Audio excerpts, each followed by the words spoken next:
Amada Iglesia, buen día. Les invito que puedan abrir la palabra del Señor, si son tan amables, en la primera carta del apóstol Juan, el capítulo 1. Primera carta del apóstol Juan, el capítulo 1.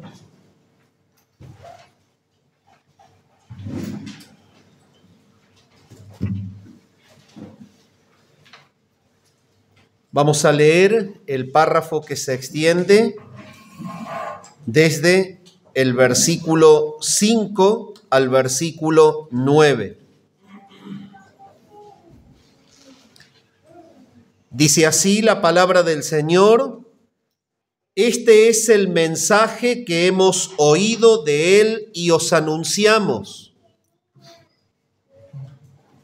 Dios es luz y no hay ningunas tinieblas en Él. Si decimos que tenemos comunión con Él y andamos en tinieblas, mentimos y no practicamos la verdad.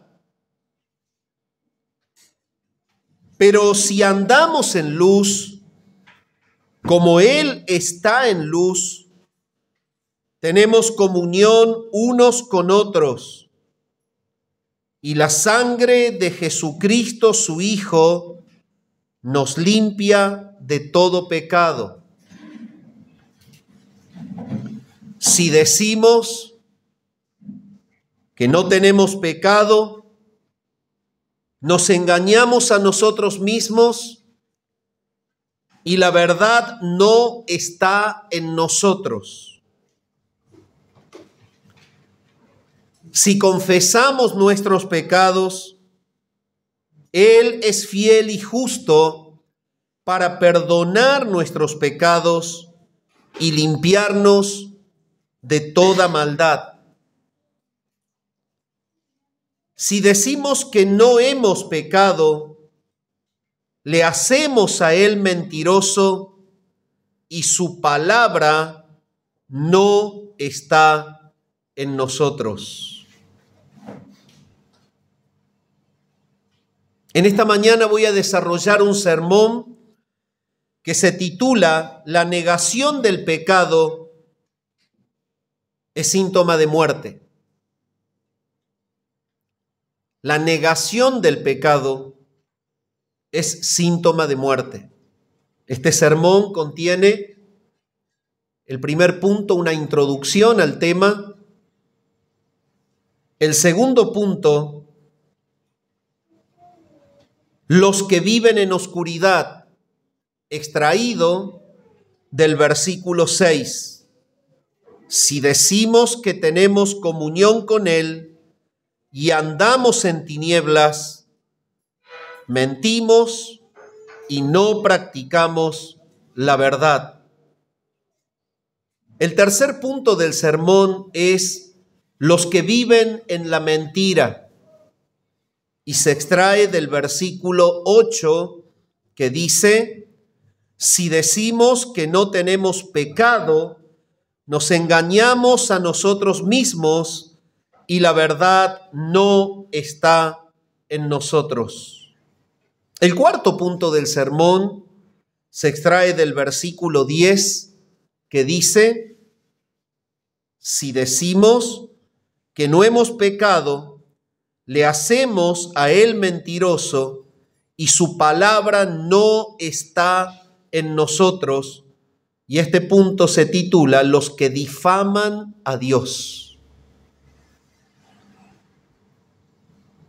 Mis amados hermanos, venimos analizando la manera en la que Juan, adoptando su carácter pastoral en este primer siglo de la Iglesia, está defendiendo justamente el fundamento de la fe. El mayor ataque que había en la época era justamente el gnosticismo cristiano. Este gnosticismo cristiano era el resultado acabado de un conjunto de ideas, de pensamientos.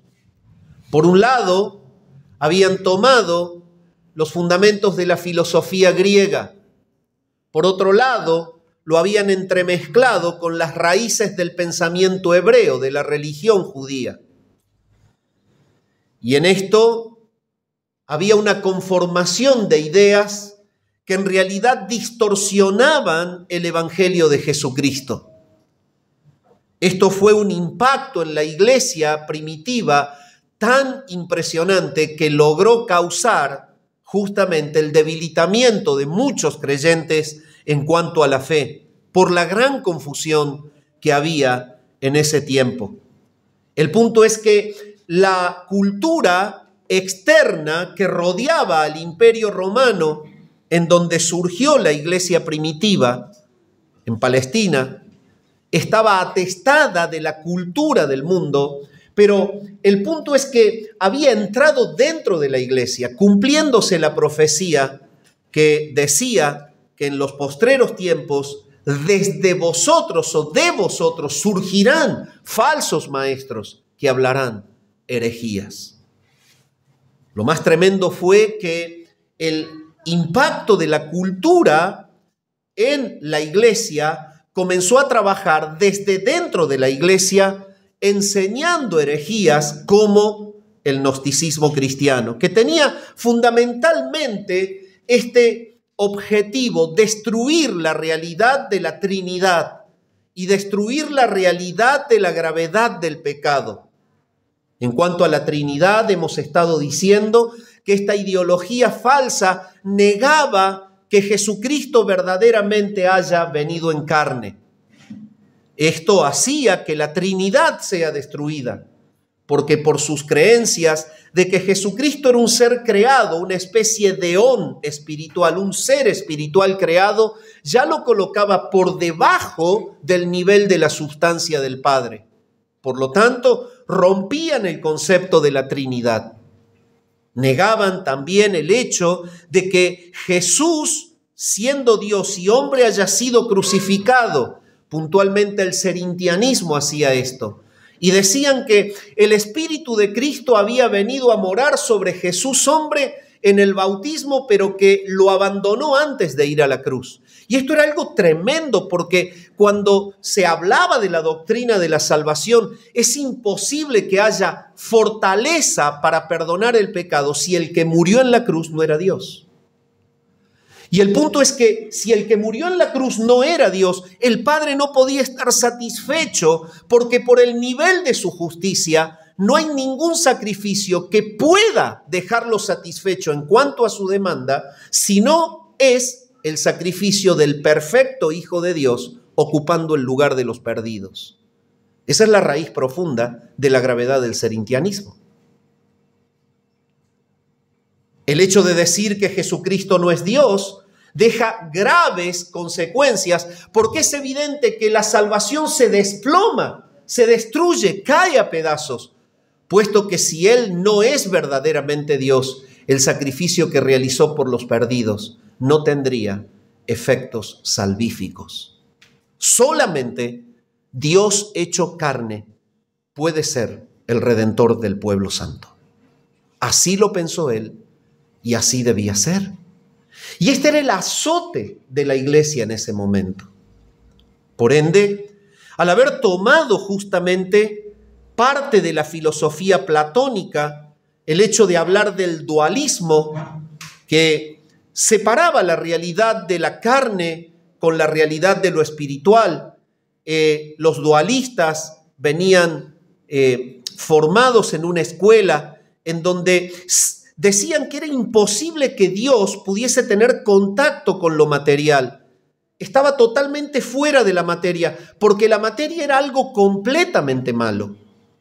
Ellos creían que eso completamente malo había venido de una creación de un demiurgo, que era un ser espiritual que emanó del pléroma y que tenía una calidad inferior al Padre, al Ser Supremo, y que por eso la obra acabada de ese demiurgo, a través de un espíritu llamado Sofía o sabiduría, había llegado el mundo material. Entonces, la escala en la que ellos estaban habituados a pensar, estaba el Supremo, seres espirituales inferiores, y como un aborto de un ser espiritual inferior el mundo material. Entonces, la materia estaba tan distante a poder tener conexión con Dios que ellos decían, todo lo material es malo, solo Dios puede ser puro. Entonces, el dualismo infectó la iglesia separando la integridad del ser. La integridad del ser es, yo soy cuerpo, pero soy espíritu. Y entonces lo que hago con mi cuerpo revela lo que verdaderamente hay en mi corazón. Ese era el mensaje bíblico. Jesús ya había hablado de eso. Imagínense en contraponer la idea cuando el Señor dice, desde el corazón surgen los malos pensamientos, y que en la iglesia primitiva se pare un maestro a predicar y a decir, lo que tú hagas con el cuerpo no afecta a tu alma, pecá tranquilo. Eso pasaba. Porque ellos separaban la realidad.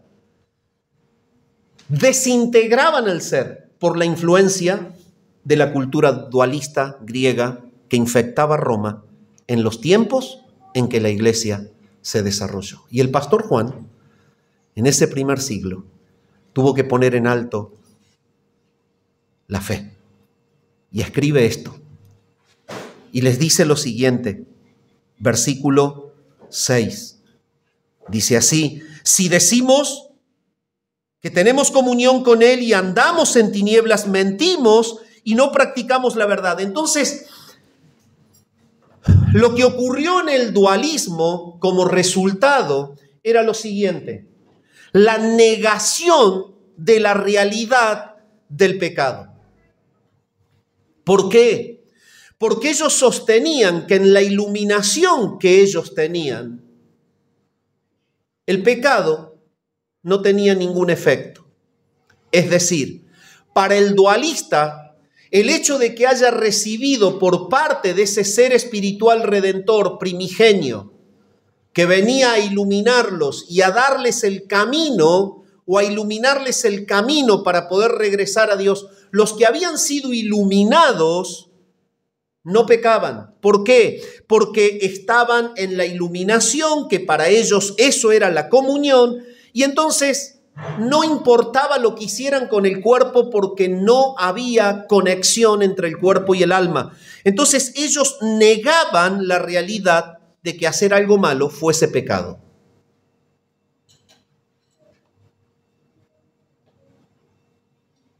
Y es por eso que el sermón se titula que la negación del pecado es un síntoma de muerte. El puritano John Owen decía, es evidente que luchás contra el pecado simplemente por la forma en que te preocupa. Es evidente que luchás contra el pecado simplemente por la forma en que te preocupa. Los que están muertos niegan su pecado. Y Juan tiene que poner en alto la realidad de que el pecado es verdaderamente grave. Los seres humanos que están perdidos y muertos en sus delitos y en sus pecados son artesanos en pretender negar la presencia del pecado en ellos. Y esto no es otra cosa más que la proyección de la actitud que tuvo Adán y Eva cuando cayeron en el Edén. Cuando el Señor se hizo presente, la reacción natural de los que estaban en el pecado fue, en primer lugar, echarle la culpa al otro. El hombre le echó la culpa a su mujer, y cuando la mujer fue confrontada por Dios, le echó la culpa al hombre. Pero no tuvieron nunca de manera natural una mirada introspectiva para decir, sí, yo fui. La negación del pecado es consecuencia del mismo pecado, que es la muerte. Cuando negamos verdaderamente ser pecadores, estamos en una pendiente declinante, al borde de la destrucción. Juan está sacudiendo a la iglesia para decirle, es imposible que ustedes huyan de su propio pecado. Es necesario que reconozcan que hay pecado en ustedes. Porque si hay algo que evidencia la vida, es tener conciencia de pecado y arrepentirse del mismo. Esto ocurre a pesar de que el hombre es totalmente consciente de la realidad del pecado. Y es totalmente consciente porque por un medio de gracia el Señor ha dejado una conciencia. La conciencia es un elemento de gracia común en la raza humana. La conciencia la tienen los perdidos. Es por eso que a pesar de que tienen la conciencia de la práctica del pecado, lo niegan. Cuando Pablo escribe a los romanos, en el capítulo 2, el versículo 14 al 16 dice: porque cuando los gentiles que no tienen ley hacen por naturaleza lo que es de la ley, estos, aunque no tengan ley, son ley para sí mismos, mostrando la obra de la ley escrita en sus corazones, dando testimonio su conciencia y acusándoles o defendiéndoles sus razonamientos, en el día en que Dios juzgará por Jesucristo los secretos de los hombres conforme a mi evangelio. Pablo está mostrando que hay una ley activa en el corazón aún de los impíos. Es la ley que él ha grabado en el corazón de ellos y esto está afectando a su conciencia permanentemente. Ellos saben que están mal, pero quieren negar la evidencia del pecado.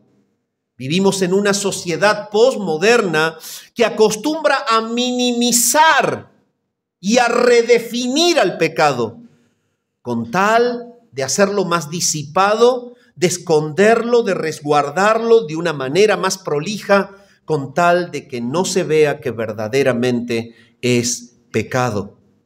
No hace mucho estaba atendiendo en la consejería un pecado de inmoralidad sexual entre una persona que hacía muy poquito se había bautizado. Y habiéndole enviado un mensaje, en un mensaje de retorno, él me puso: si realmente mi error fue grande. Entonces mi mensaje fue el siguiente: discúlpame, pero lo que vos hiciste no se llama error, se llama pecado.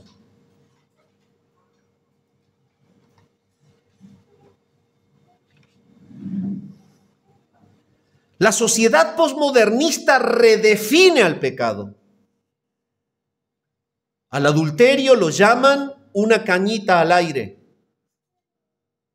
Al adulterio lo llaman una aventura. A la fornicación le dicen: es solo satisfacer mi necesidad.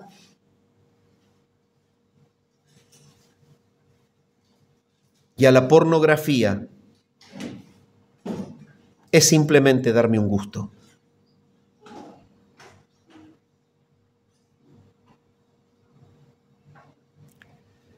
La cultura posmodernista trata de poner al hombre pecador en el sillón de la víctima y ha fomentado y ha levantado toda una estructura de pensamiento en donde lo único que hace es al que está sentado en el sillón de la víctima palmearle la espalda. Las cosas te ocurren por las herencias del pasado. Te ocurren por la maldad de papá y de mamá que te dijeron tal o cual cosa. Te ocurren por la agresión de tu tía o de tu primo. Te ocurren porque te trataron mal en la escuela y en la sociedad. Nunca le ocurren porque su corazón es malo y necesita de Jesús. El humano pecador sigue esquivando el reconocer su pecado y exige que se lo acepte como él es. De ahí que surge que la perversión trate de ser inculcada como una realidad legal.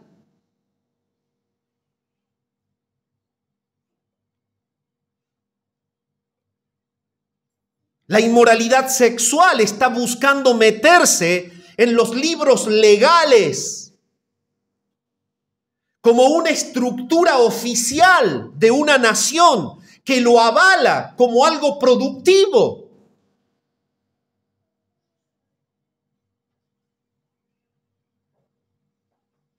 El homosexualismo y el lesbianismo están tratando de tomar un lugar en la estructura de lo que una nación admite como productivo para su sociedad. Simplemente porque se está tratando de esquivar la realidad del pecado y se está tratando de que en el pecado se me acepte como soy. El resultado de esto es que no se trata con el pecado, que es la verdadera causa del problema. Por eso la sociedad se sigue desintegrando con sistemas legales que aprueban lo que destruye la misma nación.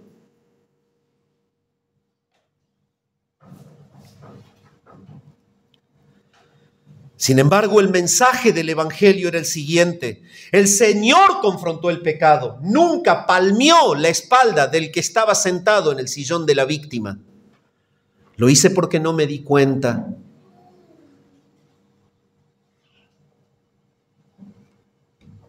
Me deslumbró, por eso me fui con él. El típico mensaje de la mujer adúltera en una consejería.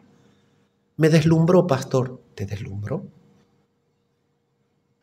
¿Por qué no te deslumbró Jesús y fuiste fiel? El Evangelio de Mateo, capítulo 7, versículos 20 y 23, dicen lo siguiente: no todo el que me dice, Señor, Señor, entrará en el reino de los cielos, sino el que hace la voluntad de mi Padre que está en los cielos. Muchos me dirán en aquel día, Señor, Señor, ¿no profetizamos en tu nombre y en tu nombre echamos fuera demonios y en tu nombre hicimos muchos milagros? Yo les declararé, nunca os conocí, apartaos de mí, obradores de maldad. El Señor siempre puso a cada uno en su lugar, confrontó la realidad del verdadero y del que no lo es. Evangelio según San Marcos, si es tan amable, podemos ver. Evangelio según Marcos, el capítulo 7.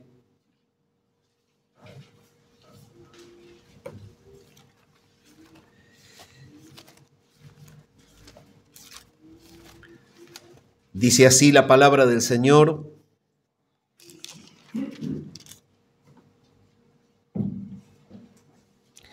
Versículo 20, pero decía: de lo que del hombre sale, eso contamina al hombre. Porque de dentro del corazón de los hombres salen los malos pensamientos, los adulterios, las fornicaciones, los homicidios, los hurtos, las avaricias, las maldades, el engaño, la lascivia, la envidia, la maledicencia, la soberbia, la insensatez. Todas estas maldades de dentro salen y contaminan al hombre.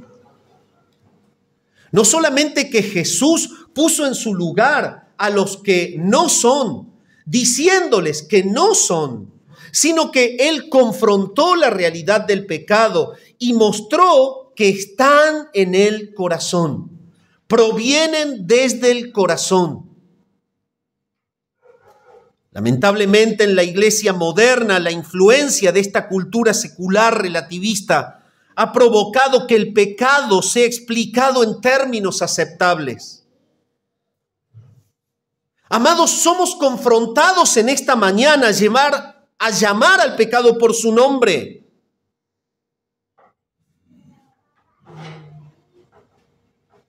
No podemos adecuarnos a una cultura tolerante.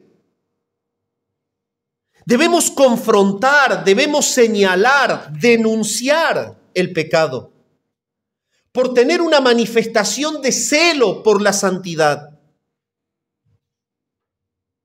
por evidenciar una práctica de integridad.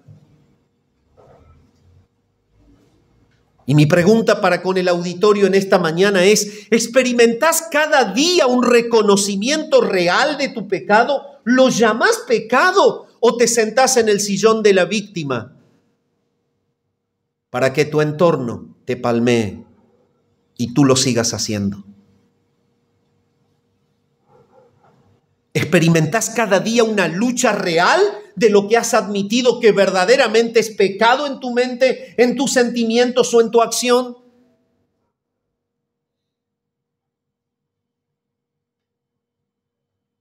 El puritano John Owen sigue diciendo, el deseo pecaminoso nunca muere por sí mismo. Entonces, si no es mortificado diariamente, simplemente se fortalece.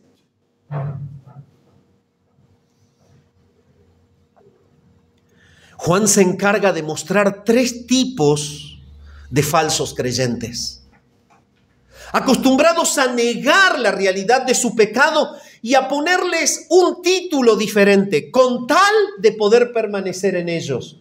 Esos eran los gnósticos. Y es por eso que surge el punto 2 del sermón. Los que viven en oscuridad estaban dentro de la iglesia, pero negaban su pecado.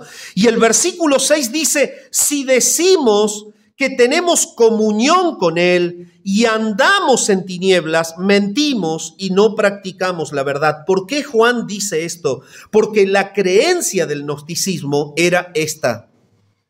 Los iluminados, la casta espiritual, los que habían llegado justamente al contacto con la deidad a través de una revelación mística, de un secreto que solamente reciben ellos y que los colocaba por sobre los demás, los hacía ser soberbios y los hacía negar la realidad del pecado. Ellos predicaban estar en comunión, pero vivían en tinieblas. La evidencia de la muerte realmente es esta. Es cuando no hay compatibilidad entre lo que digo creer y lo que practico. La muerte se hace evidente en la persona que dice conocer a Dios, pero lamentablemente no le ha alcanzado el conocimiento de Dios para que la santidad de Dios se transpire por sus poros. El hecho de decir que tenían comunión con Él en una iglesia cristiana es un atentado directo a lo que el Señor enseña de lo que significa conocer a Dios. En el Evangelio de Juan, el capítulo 17 y el versículo 3 dice, y esta es la vida eterna, que te conozcan a ti, el único Dios verdadero, y a Jesucristo, a quien has enviado. Para Jesús, el conocimiento de Dios es tener la vida de Dios. Esta es la vida eterna, que te conozcan a ti. La persona que dice yo conozco a Dios no puede vivir fuera de la manifestación de vivir la vida de Dios. ¿Y cuál es la vida de Dios? ¿La vida de la noche? Pastor, ¿está mal ir a tal lado? Y mi respuesta va a ser siempre, ¿vivís la vida de Dios ahí? Ah, no, bueno, pero es la vida eterna. Sí, pero la vida eterna es integral. La vida eterna la vivís desde el momento en que crees hasta que Él te lleva a la gloria. Dicho de otra manera, ese lugar condice con los que son hijos del reino. El lugar de la noche, el lugar de lo disipado, el lugar de los excesos, el lugar de las adicciones, el lugar de la inmoralidad, ¿le corresponde a un hijo de luz? Esta es la vida eterna, que te conozcan a ti, el único Dios verdadero, y a Jesucristo, a quien has enviado. Ellos aludían tener comunión, por eso Juan los desenmascara y se los muestra a la iglesia para decirles, no sigan sus enseñanzas. Ellos dicen tener comunión, pero miren, andan en tinieblas.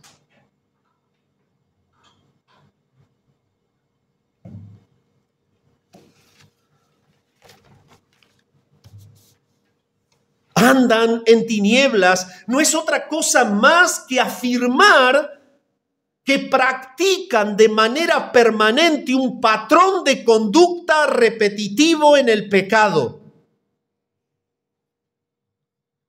La palabra andan normalmente es extraído en el original desde el griego peripateo, es una palabra compuesta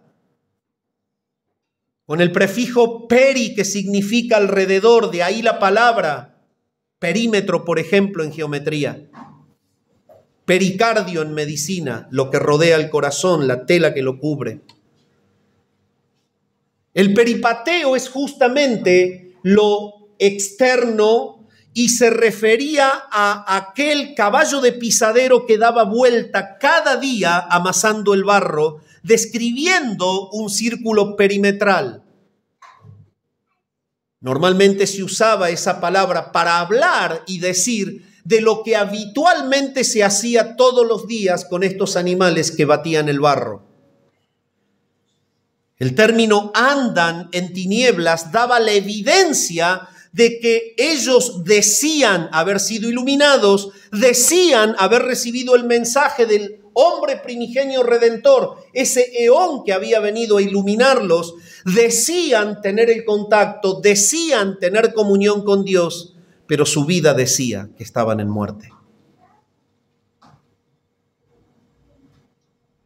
Si usted es tan amable, acompáñeme a ver cómo la palabra de Dios refuta esto, y es lo que Juan está haciendo.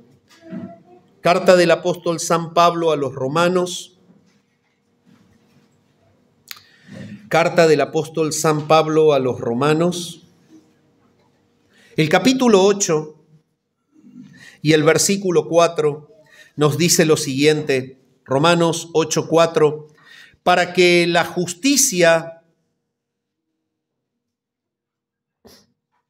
que es de la ley, se cumpliese en nosotros, que no andamos conforme a la carne, sino conforme al Espíritu. La principal marca de la vida es un cambio de vida.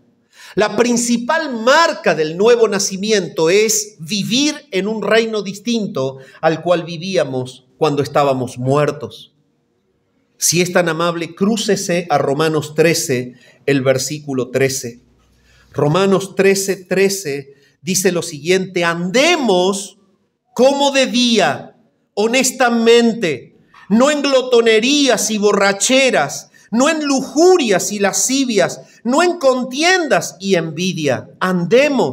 Andemos como de día. Es decir, la fe cristiana no alcanzaba con ser proclamada por la boca, porque todos los profesantes proclaman con su boca, pero no viven con su vida.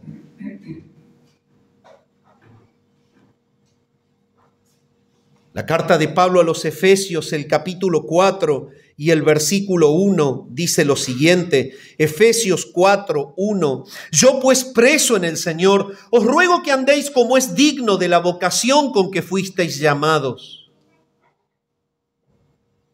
Tanto Pablo, cuando le escribe a los romanos, habla de un andar diferente. Cuando le escribe a la iglesia de Éfeso, habla de un andar diferente. No hay personas apologetas más espectaculares que Pablo y Juan en el primer siglo de la iglesia.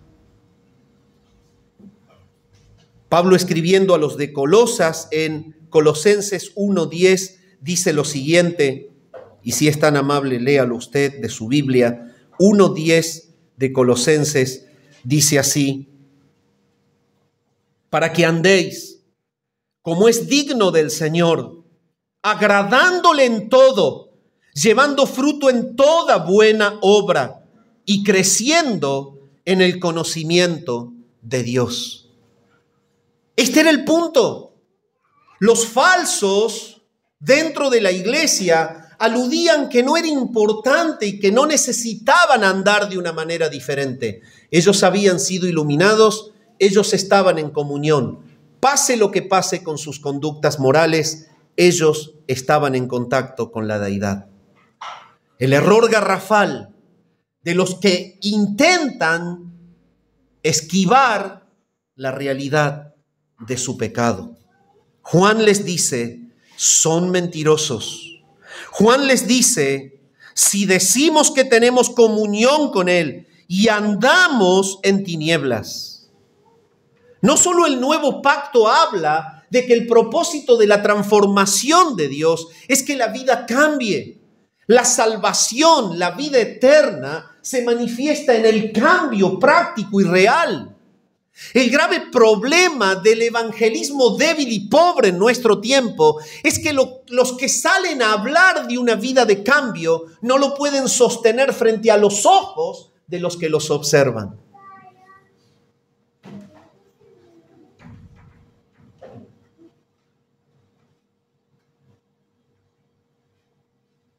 Es necesario que veamos que aún en el antiguo pacto el Señor viene enseñando lo mismo. Deuteronomio capítulo 10 versículos 12 y 13, si es tan amable, vaya allí. Deuteronomio capítulo 10 versículos 12 y 13. Ahora pues, Israel, ¿qué pide Jehová tu Dios de ti? Sino que temas a Jehová tu Dios, que andes en todos sus caminos y que lo ames, y sirvas a Jehová tu Dios con todo tu corazón y con toda tu alma, que guardes los mandamientos de Jehová y sus estatutos que yo te prescribo hoy, para que tengas prosperidad.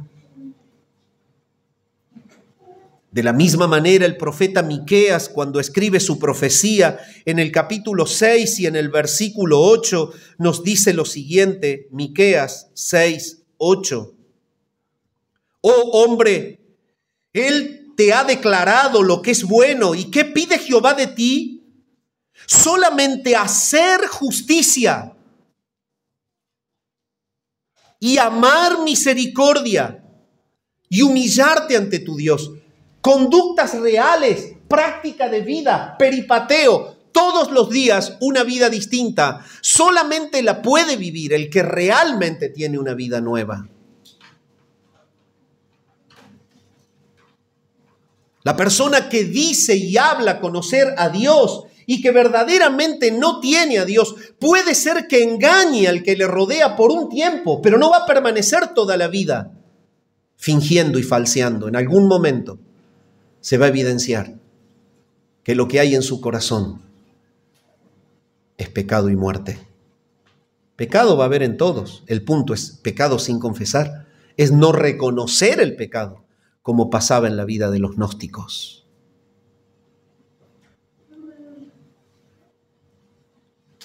El salmista habla en el Salmo 119, el versículo 1, lo mismo. Y si es tan amable, puede usted leerlo.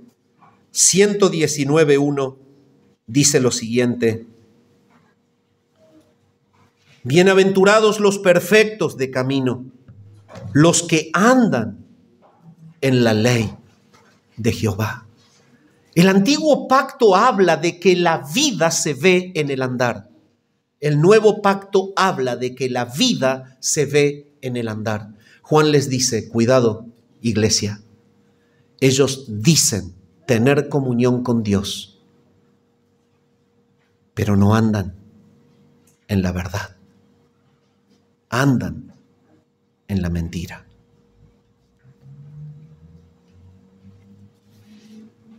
Toda la palabra habla, y Juan lo afirma, de que Jesús es la luz. Y esto es porque Jesús ya lo había advertido. Él los desenmascaró antes. Y fíjense en lo que dice San Mateo, capítulo 6, el versículo 22 y 23. San Mateo 6, 22 dice lo siguiente: la lámpara del cuerpo es el ojo, así que si tu ojo es bueno, todo tu cuerpo está lleno de luz, pero si tu ojo es maligno, todo tu cuerpo está en tinieblas. Así que si la luz que en ti hay es tinieblas, ¿cuántas no serán las mismas tinieblas? Este es un texto que habla de la maldad gradual. Habla de que si la ceguera de los ojos provoca ese malestar de no poder ver, ¿cuánto más destrucción provoca la ceguera interior? Jesús ya había desenmascarado a los que se decían ser de él, pero que tenían un corazón negro que los hacía mirar con perversión lo que había afuera. Es el pecado del corazón el que controla la vista lasciva. Es el pecado del corazón el que controla la vista engañosa, envidiosa, dañina. Es el pecado del corazón, el que hace que la vista sea celosa, mentirosa, dañina, excluida de toda bondad.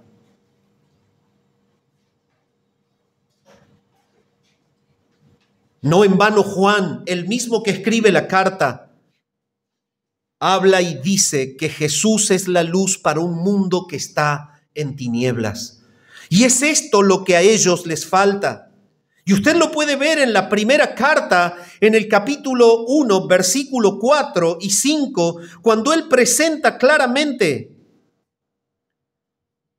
estas cosas. Os escribimos para que vuestro gozo sea cumplido. Este es el mensaje que hemos oído de él y os anunciamos que Dios es luz y que no hay ningunas tinieblas en él.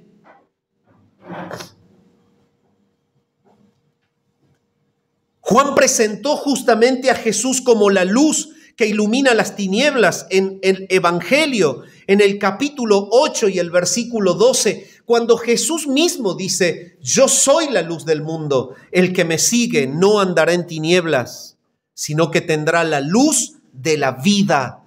Es que eso está diciendo Jesús. Solamente el encuentro con él, que provoca vida, transforma la manera en que tú ves la vida.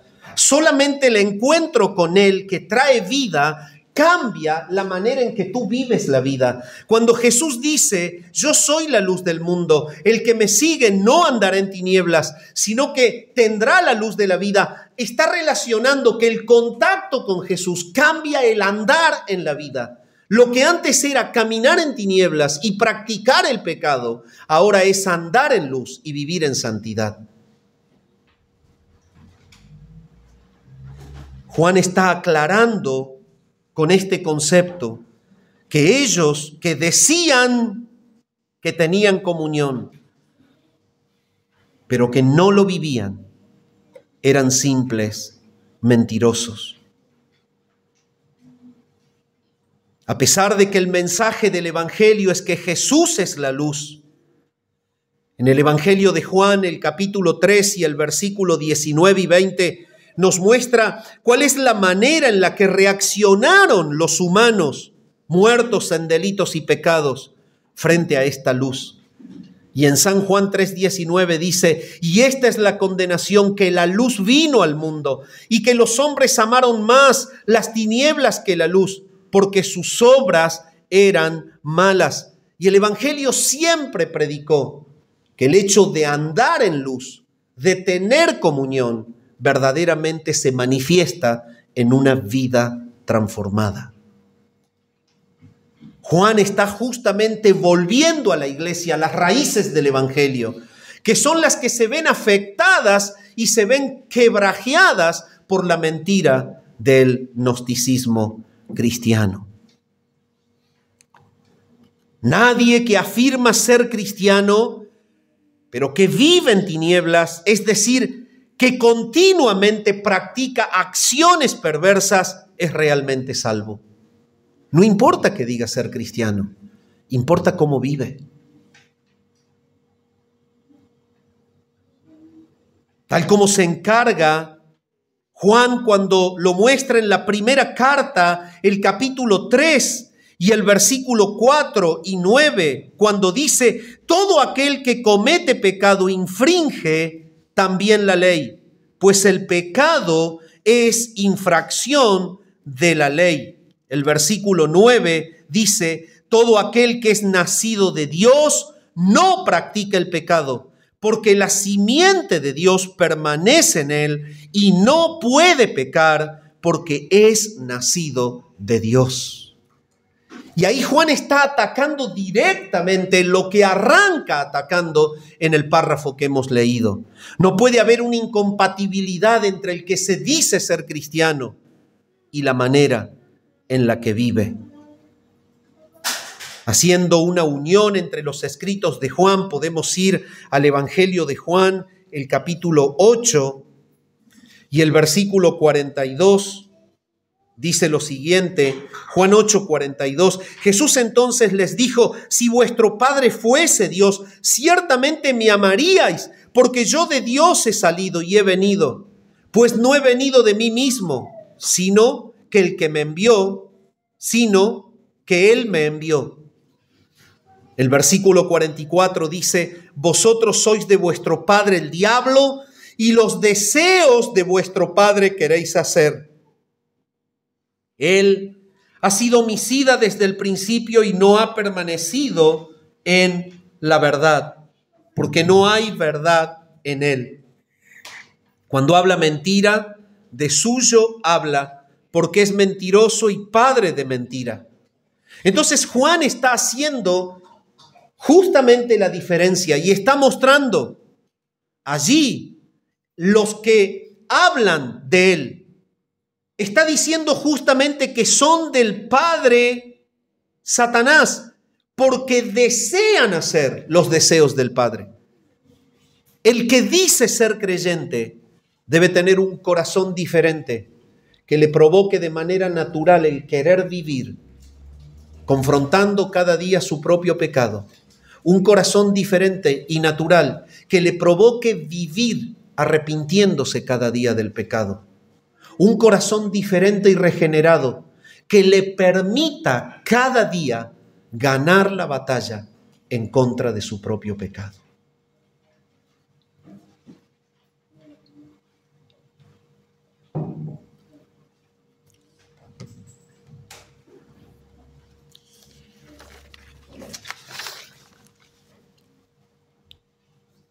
Muy por lo contrario, los que están vivos, o sea, son verdaderos, aceptan la verdad de Dios, le prestan atención, pero no la aceptan de una manera auditiva, sino que la abrigan en el corazón con pasión, para que su práctica diaria se ajuste a la verdad que escucharon.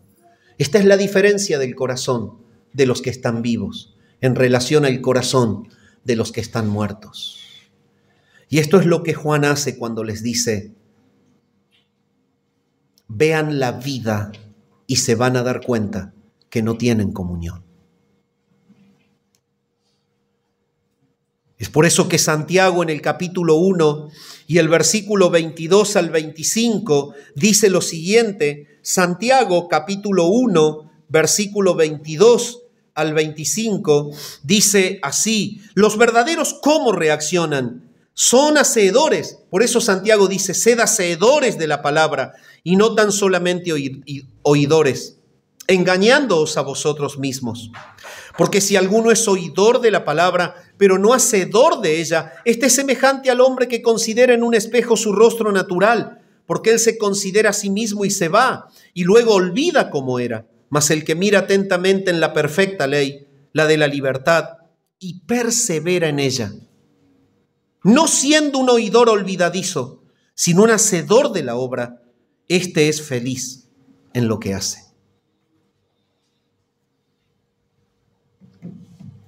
La vida se manifiesta en la sensibilidad a lo que Dios me dice. Y esa sensibilidad se hace evidente porque cambia mi manera habitual de vivir.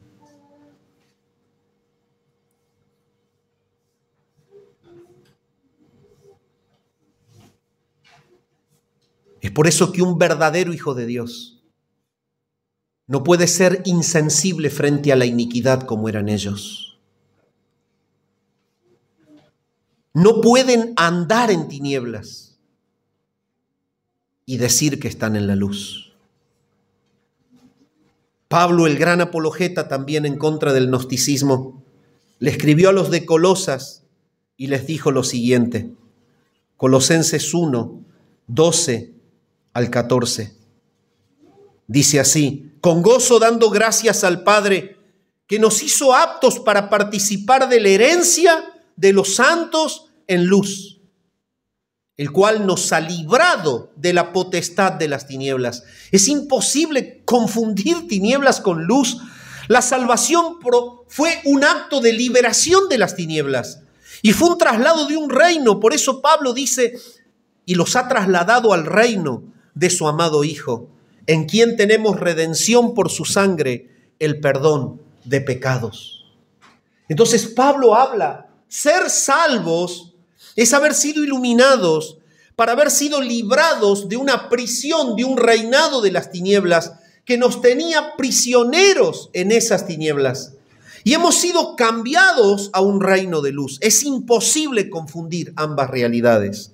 Juan está extractando la doctrina del Evangelio, que la he desarrollado para mostrar cómo Dios planificó evidenciar a los salvos. Y Juan les está diciendo, miren, identifiquen a los engañadores. Los engañadores se dejan ver por esto. Profesan fe. Quizás levantan la mano. Quizás tiran una pajita al fuego en algún campamento. Pero no viven lo que dicen creer.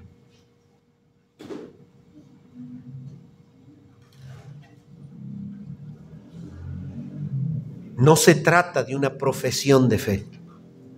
Se trata de una vida regenerada.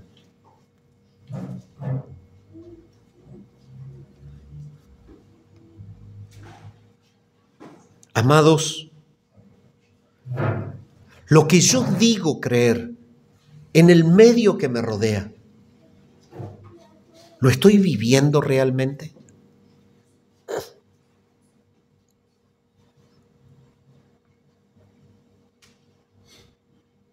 Esta es mi mayor confrontación cada día.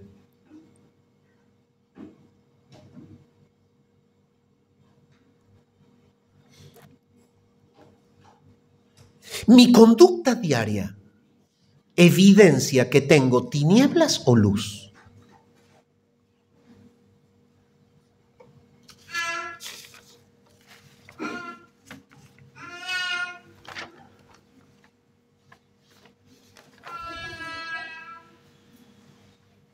Lo que el entorno percibe de tu vida, ¿es a Jesús o a otro rey?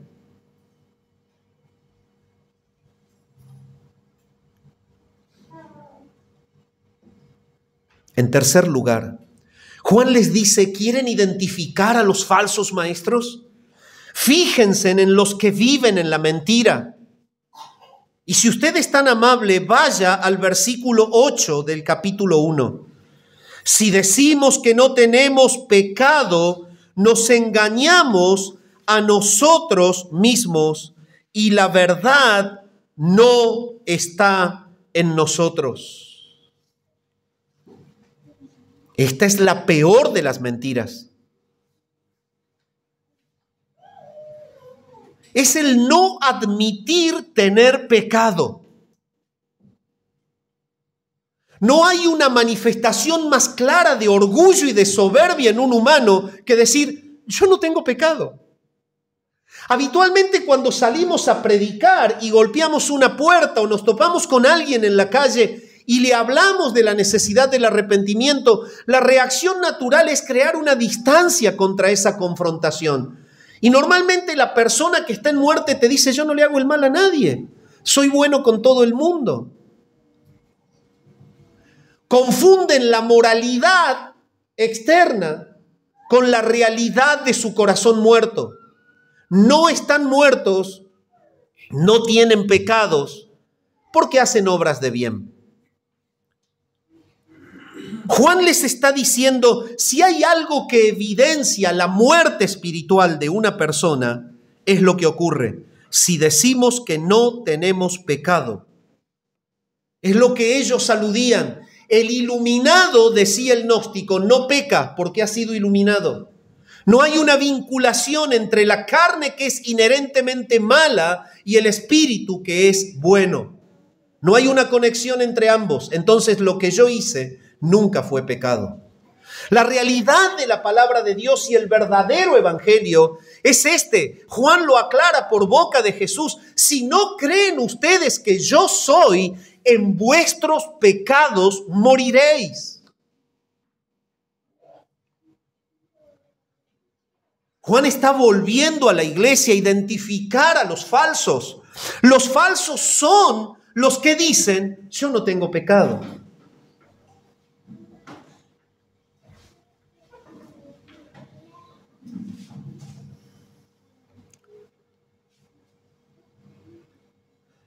Esta es la evidencia más clara del orgullo del corazón. Todos los supuestos cristianos que afirman haber alcanzado un plano espiritual más elevado, donde el pecado ya no existe en sus vidas, están malinterpretando su verdadera realidad.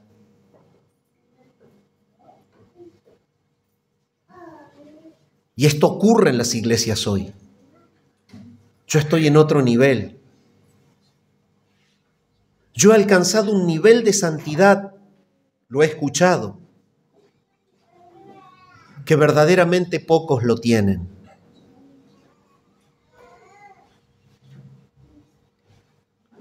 Otro me supo decir una vez que él era una persona tan iluminada por Dios que ha llegado a tener un grado de comprensión de las Escrituras que nadie lo ha llegado a alcanzar.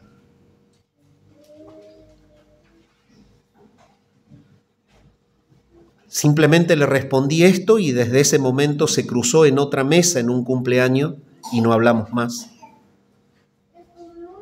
Hay algo de la Escritura que todavía no entendiste, si es el hecho de que te pide que seas humilde. Por lo tanto, si entendiste tanto, te faltó comprender eso.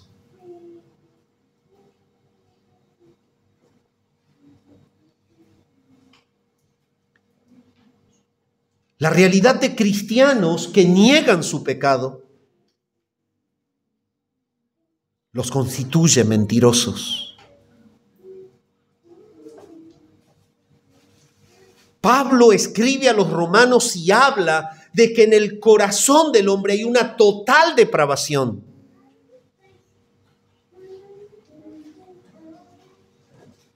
Y el Evangelio enseña que solamente hay uno que no pecó, y es Jesús. El escritor a los Hebreos habla de que él no hizo pecado, ni se halló engaño en su boca. Por lo tanto, estos que aludían no tener pecado, estaban engañándose a sí mismos y engañando a los demás.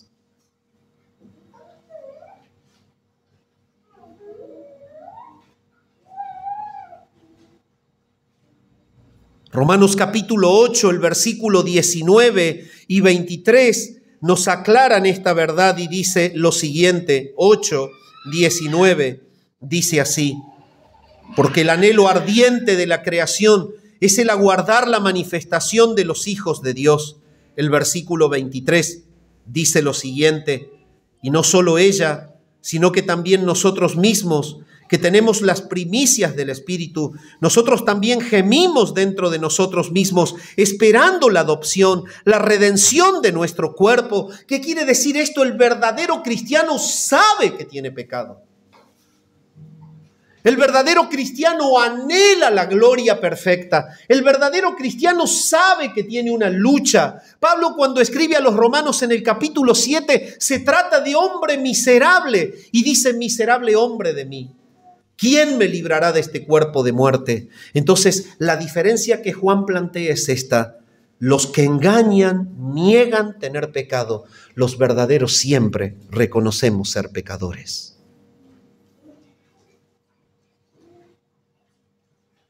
Y mi pregunta es esta, mi amado, amado de mi corazón, de la Iglesia Bautista Reformada Corandeo: ¿sos consciente de que no llegaste al grado máximo, cumbre de la santidad hoy? Y escuchen mi pregunta, porque me la hice yo. Y el resultado fue tremendo en mí. ¿Entendés que no has llegado al límite cumbre de la santidad hoy? ¿Cuál sería la respuesta? Sí, ¿verdad? Entonces empezá a buscar el pecado que te separa de esa meta. está presente. Lo tenés, lo tengo. Si alguien de este auditorio, empezando por el que predica, que es el que tiene que tener las manos detrás, pero si alguien pudiese levantar las manos y decir, llegué a la cumbre de la santidad, ese es el único que no debería preocuparse por buscar qué pecado rendir hoy al Señor. Yo pongo mis manos detrás y solamente te invito a que busques en tu corazón, que no levantes la mano diciendo yo ya llegué a la santidad plena. Hermano amado, ¿qué te llama el Señor hoy a dejar?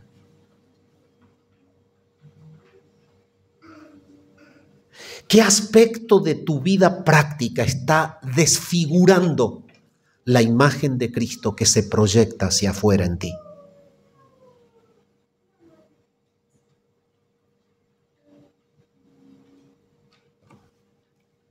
Cuarto punto del sermón, versículo 10, los que difaman a Dios.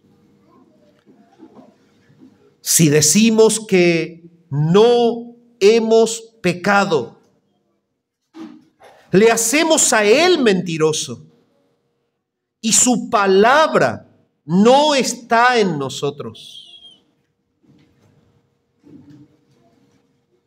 En el 8 habló de no tener. Aquí cambia el sentido de los gnósticos, que era otra parte de la creencia. Ellos decían, ya me iluminó, yo ya encontré la iluminación, yo no he tenido pecado, tampoco lo tengo.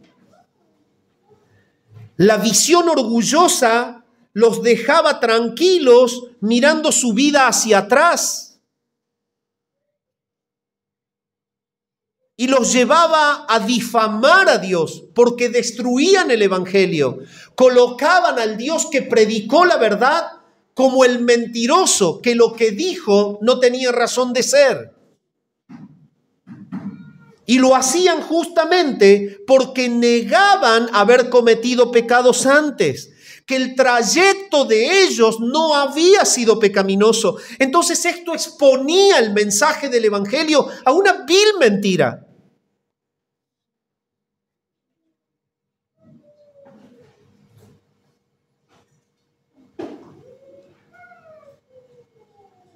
La palabra condena exponer a Dios como mentiroso. Si eres tan amable, puedes buscar Tito, el capítulo 1 y el versículo 2. En la esperanza de la vida eterna, la cual Dios, que no miente, prometió desde antes del principio de los siglos. Dios no miente. Cuando alguna persona con lo que expresa se opone a lo que Dios enseña, expone a Dios como un mentiroso.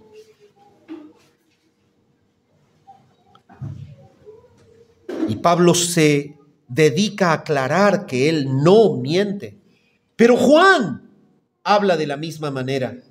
Y en 1 Juan, el capítulo 5, el versículo 10 y 11, dice lo siguiente: el que cree en el Hijo de Dios tiene el testimonio en sí mismo.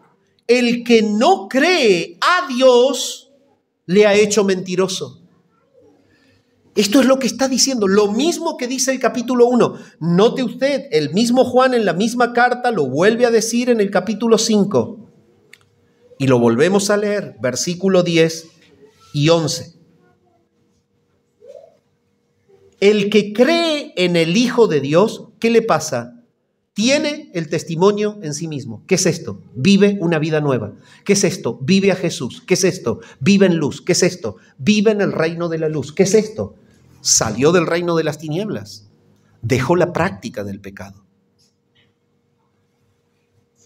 El que no cree a Dios, el que no cree lo que Dios dice sobre el pecado, sobre la necesidad del arrepentimiento, sobre la necesidad del Salvador, sobre la necesidad de Jesús. Esto es no creerle a Dios.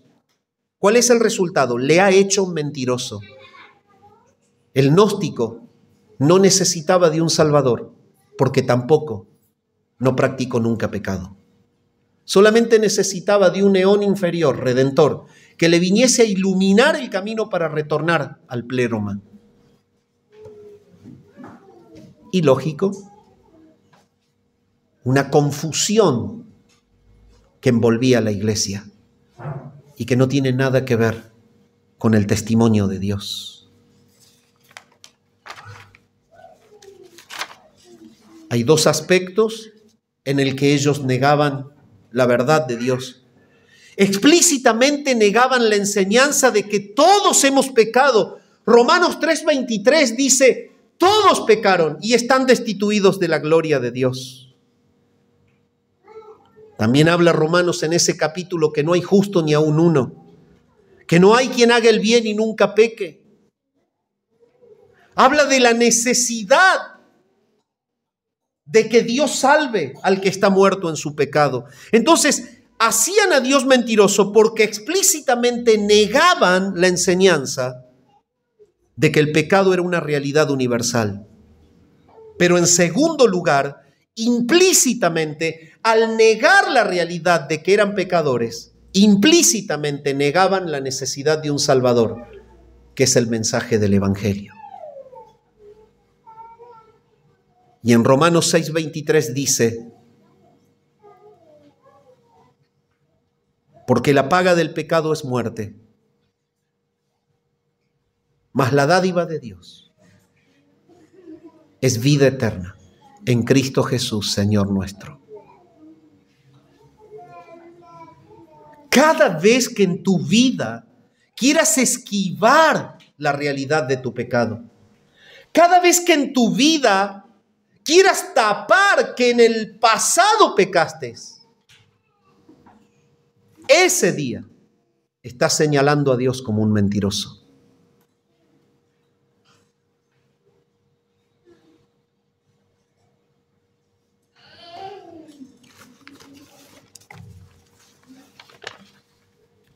Nuestra actitud debe ser diferente. Es por eso que nuestro querido hermano, el puritano Owen, nos marca la línea a seguir. Y dice así, ¿admitimos que los restos del pecado permanecerán en nosotros? En un grado mayor o menor, hasta el día de nuestra muerte. Puesto que esta es la realidad del asunto, no tenemos otra oposición, salvo la de hacer de la mortificación del pecado nuestro trabajo diario. Y ese es el desafío. Ese es el trabajo diario, hasta el día de la eternidad. Juan advierte y dice, si decimos que no hemos pecado, le hacemos a él mentiroso y su palabra no está en nosotros. Amada iglesia, la realidad del pecado presente en tu vida es evidencia de vida. La lucha contra el pecado en tu vida es evidencia de vida. El perdurar cada día viviendo la santidad en una lucha constante contra el pecado que hay en ti es una evidencia de vida. Si tú deseas mostrar a Jesús y si Él te llama a hablar de su evangelio, reconoce primero que eres un pecador en constante cambio, en un proceso permanente de santificación. Y ten seguridad de que cuando el pecado te gana la batalla, cierra la boca para que no puedas respaldar con tu vida lo que predicas con ella.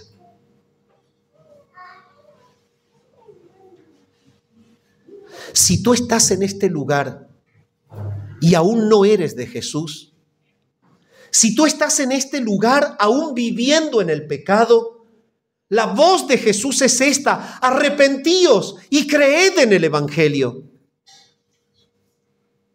El Dios eterno llama a los hombres al arrepentimiento.